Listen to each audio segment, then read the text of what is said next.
Mereka bunuh anak buah saya. Saya minta jenazahnya nggak dikasih. Itu gara-gara pemantiknya. Sebelumnya mereka datang, dia bakar KTP, dia menduduki kampung orang. Dia bilang di sini pusat negara yang bukan Republik Indonesia lah, negara Islam ya. Saya orang Islam, bukan masa negara saya di situ. Jadi dia proklamirkan di situ, dia bakar semua KTP-nya. Dia jadi orang yang tidak dikenal. Lalu hukum mana yang kita pegang kalau begini? Dia bilang ini bumi Allah yang punya. Saya nggak perlu KTP. Dia bakar. Orang nggak boleh lewat situ, padahal dari kampung ke jalan besar hanya lewat kampung Talangsari. Dia nggak bisa lewat. Kampung orang itu ditahan sama dia. Dicek oleh Koramil, oleh lurah, Koramil, camat, sama-sama ke situ, dibunuh. Nah masa saya diam aja? Ya kan dia punya anak, punya istri, istrinya nangis-nangis, suami saya dibunuh. Saya bilang pulangin jenazah. Dewan Perwakilan Rakyat akhirnya menyetujui usulan pemerintah Orde Baru untuk memberlakukan Undang-Undang Nomor 3/1985 pada tanggal 19 Februari tahun 1985. Undang-undang itu mengharuskan semua partai politik di Indonesia untuk berasas tunggal Pancasila. Undang-undang itu menggantikan Undang-Undang Nomor 3/1975 yang membolehkan partai mengusung asas lain selain Pancasila. Selain Pancasila, asas lain adalah haram sejak 19 Februari tahun 1985. Tidak hanya partai politik, seluruh organisasi kemasyarakatan atau ormas di Indonesia juga diwajibkan mengusung Pancasila sebagai asas tunggal. Keharusan itu, menurut Faisal Ismail, dalam ideologi hegemoni dan otoritas agama, wacana ketegangan kreatif Islam dan Pancasila, cetakan tahun 1999, didasarkan pada keluarnya Undang-Undang Nomor 8/1985 pada tanggal 17 Juni tahun 1985. Ormas besar dan berpengaruh macam Muhammadiyah maupun Nahdlatul Ulama atau NU juga diharuskan mendukung dua undang-undang yang disahkan tahun 1985 itu. NU sebelum undang-undang tadi disahkan juga telah menyatakan diri menerima Pancasila secara resmi pada Muktamar NU ke-27 yang berlangsung pada bulan Desember tahun 1984 di Situbondo, Jawa Timur. Sedangkan Muhammadiyah baru menerima Pancasila dalam Muktamar 1985.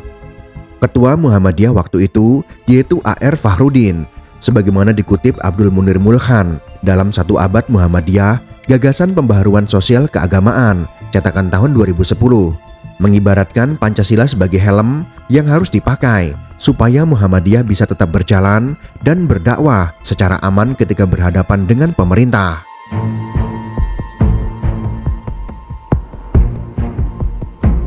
Pemerintahan Soeharto yang mulai memperkuat diri sejak tahun 1970-an berusaha mempertahankan kekuasaannya dengan berbagai cara, termasuk dengan mewajibkan Pancasila pada semua golongan.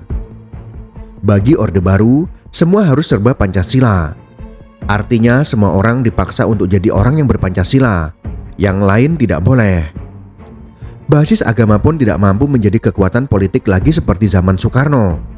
Partai-partai Islam telah disatukan dalam satu partai bernama Partai Persatuan Pembangunan atau P3. Agama sebagai basis ideologi mulai dihancurkan pemerintah Orde Baru.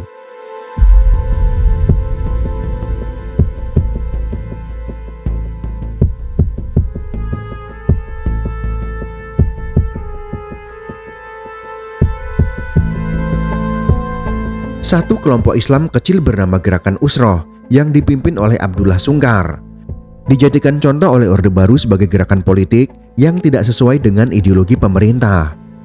Gerakan yang kebetulan berada di teritorial Kodam Diponegoro, Jawa Tengah itu dihancurkan Mayor Jenderal Harsudiono Hartas. Dalam buku Gerakan Usroh di Indonesia, Peristiwa Lampung 1989, cetakan tahun 2001, Abdul Syukur mencatat bahwa seorang petani asal Banaran Kulon Progo bernama Tubagus Muhammad Jidan adalah orang pertama dari Gerakan Usroh yang ditangkap. Dia dijatuhi hukuman 6 tahun penjara pada Februari tahun 1986. Beberapa aktivis Gerakan Usroh lain pun ditangkap oleh aparat Orde Baru. Mereka yang ditangkap adalah Muhammad Sobirin Syukur, Margono Syafi'i, Slamet Trianto, Darussalam, Sri Judin Abbas, Marsidi, Sarjoko, Rusdi, Nurfalah, Mu'alif, Lukman Suratman, Wahyono, Syafi'i, Wiono alias Muhammad Sodik, Suyud bin Rahmat, dan Sujiman.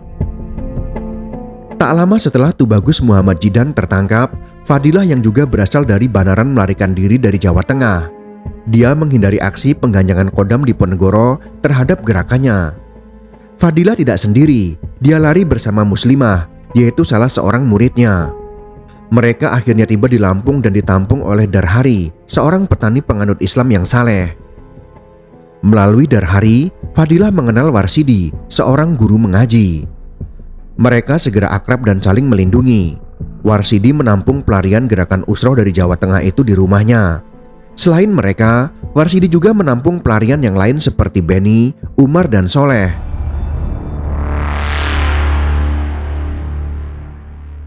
Di Lampung, kehidupan si pelarian itu dibantu Warsidi yang membantu memberikan pencaharian sebagai petani. Warsidi adalah tipe guru mengaji yang suka membahas masalah agama dalam sebuah kelompok kecil daripada berceramah di hadapan banyak orang.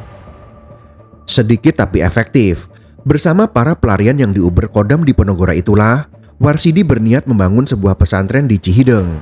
Lokasi tersebut dipilih karena seorang muridnya yang bernama Jayus mewakafkan tanahnya seluas 5 hektar di sana. Warsidi pun menjadi orang berpengaruh di Cihideng, Sidorejo, Banjar Agung, dan sekitarnya. Selain gerakan Usroh, ada juga kelompok pengajian pimpinan Nur Hidayat yang cukup memiliki pengaruh. Nur Hidayat termasuk orang yang kecewa dengan politik akomodatif ala P3, NU, dan juga Muhammadiyah yang menerima Undang-Undang Nomor 3 Tahun 1985. Bagi Nur Hidayat dan pengikutnya, menerima undang-undang itu sama saja melampaui wahyu dari Allah, mengesampingkan Islam, dan menomorsatukan asas Pancasila yang baginya adalah produk sekuler. Nur Hidayat adalah bagian dari gerakan Usroh Abdullah Sungkar yang paling dicari aparat Orde Baru. Mereka berambisi membangun kampung Islam agar dapat menerapkan syariat Islam dalam kehidupan sehari-hari. Mereka bekerja sama dengan kelompok pengajian Warsidi untuk menggabungkan program kerja membangun kampung Islam dan berencana sama-sama mendirikan pondok pesantren di Cihideng. Kesepakatan kerjasama tercapai pada tanggal 12 Desember tahun 1988 di Cibinong, Jawa Barat. Sejak bulan Januari tahun 1989, anggota kelompok pengajian Nur Hidayah hijrah ke Umbul Cihideng.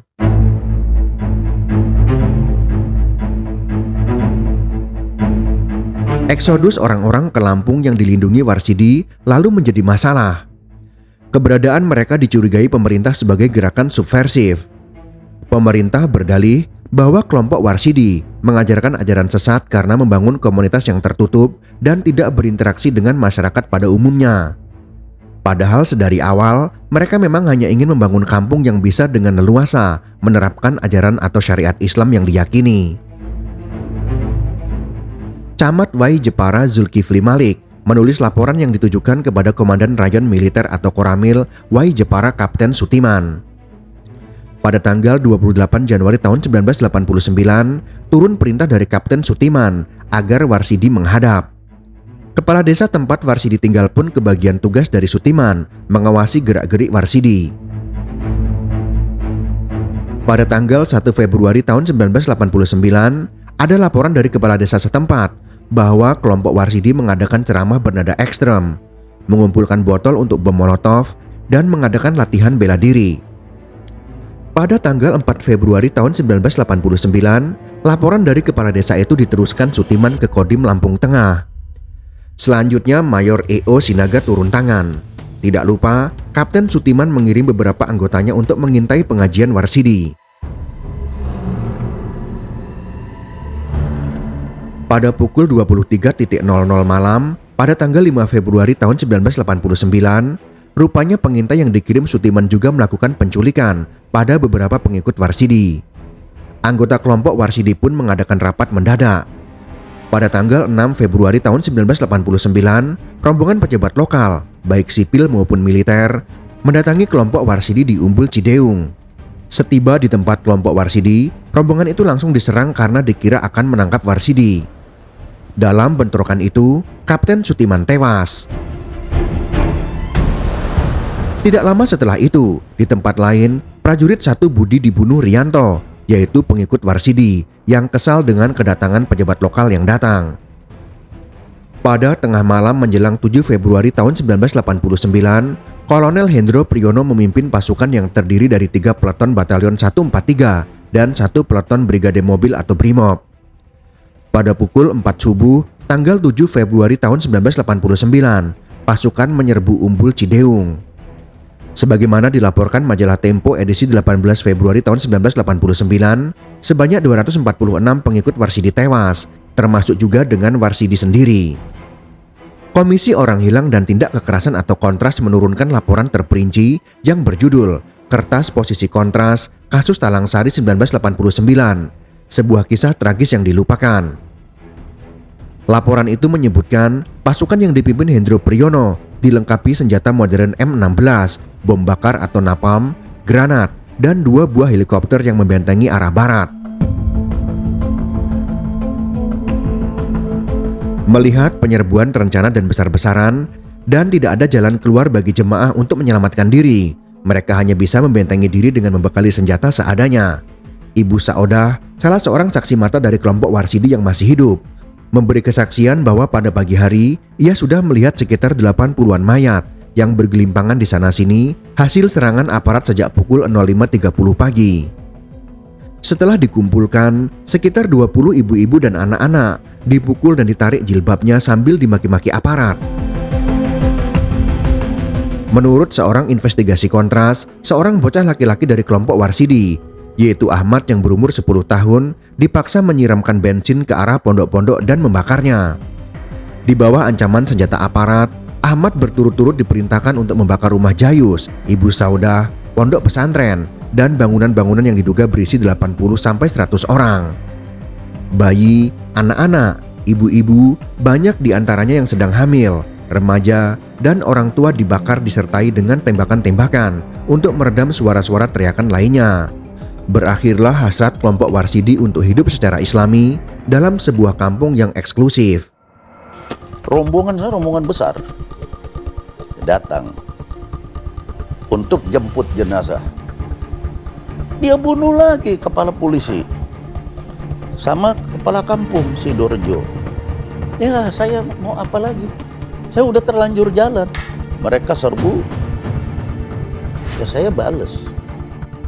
Warsidi dan teman-temannya oleh pihak militer dituduh melakukan kegiatan subversif yang hendak menggulingkan pemerintahan Soeharto agar bisa mendirikan negara Islam. Tuduhan ini sangat berlebihan. Warsidi dan teman-temannya hanyalah kelompok kecil, sumber daya manusianya sedikit dan rendah. Sebagian besar bahkan hanyalah tamatan sekolah dasar. Selain tidak punya kemampuan untuk memberontak, mereka juga tidak punya niatan untuk mendirikan negara Islam. Kegiatan mereka di Cihideng adalah untuk membangun sebuah perkampungan yang menjamin para warganya menerapkan syariat Islam dalam kehidupan sehari-hari. Peristiwa Talang Sari sebagaimana peristiwa Tanjung Priok 1984 dan Haur Koneng 1993 tak terlepas dari usaha Soeharto secara umum untuk memastikan tidak ada satupun kelompok berbahaya yang bisa mengganggu pemerintahannya. Dengan dalih menyelamatkan Pancasila, setiap kelompok ekstrem, baik kanan maupun kiri, dicurigai. Jenderal Sumitro, salah satu orang yang pernah menjadi kepercayaan Soeharto, menuliskan dengan jelas kecurigaan Orde Baru kepada kelompok Islam. Terhadap Islam, pemerintah Orde Baru dan Angkatan Darat khususnya sejak awal menyadari tentang kemungkinan naiknya pamor politik kekuatan Islam. Jatuhnya kekuatan ekstrem kiri PKI yang kemudian secara formal diperkuat dengan keputusan pembubaran PKI. Secara politis menaikkan pamor politik Islam, sehingga terjadilah ketidakseimbangan. Sayap Islam yang sedang mendapatkan angin kemudian cenderung hendak memperkuat posisinya. Padahal, Angkatan Darat menyadari ketika itu bahwa di dalam sayap Islam masih terdapat bibit ekstremisme yang amat potensial. Sehingga kebijakan umum militer ketika itu sebenarnya adalah menghancurkan kekuatan ekstrem kiri PKI dan menekan, bukan menghancurkan sayap Soekarno pada umumnya, sambil amat berhati-hati untuk mencegah naiknya Islam. Tulis Heru Cahyono, dalam Pangkom Kamtib Sumitro dan peristiwa 15 Januari 1974, cetakan tahun 1998, halaman 46. Soeharto pernah mengatakan, prajurit ABRI dan setiap purnawirawan adalah warga negara Kesatuan Republik Indonesia yang bersendikan Pancasila. Ini berarti bahwa kita tidak akan membiarkan Pancasila diselewengkan. Himpunan Pidato Presiden Republik Indonesia, Triwulan Kedua, tahun 1977, halaman 201 sampai 203. Itulah sekelumit kisah tentang pembantaian umat Islam di Talang Sari pada tahun 1989. Jika kalian suka dengan video ini, silakan berikan jempol ke atas. Dan jika kalian menganggap video ini bermanfaat, maka bagikanlah untuk teman-teman Anda yang lain. Terima kasih sudah menonton.